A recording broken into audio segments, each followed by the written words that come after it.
మన dairy farm నుంచి అయితే ఇక్కడ చూసినట్టయితే బళ్ళారి నుంచి అయితే రైతు వచ్చారు. నిన్న మన వీడియోలో కూడా మాట్లాడ్డా, వీడియోలో 2 జాఫరాబాదీ గేదెలు కొన్నారంట. ఒకసారి మనం మాట్లాడదాం ఒకసారి.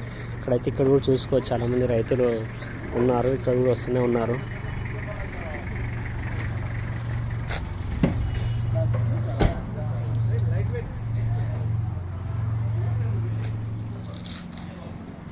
ఇక్కడ మన దగ్గర ఫుల్ స్టాక్ అవైలబుల్ ఉన్నాయి.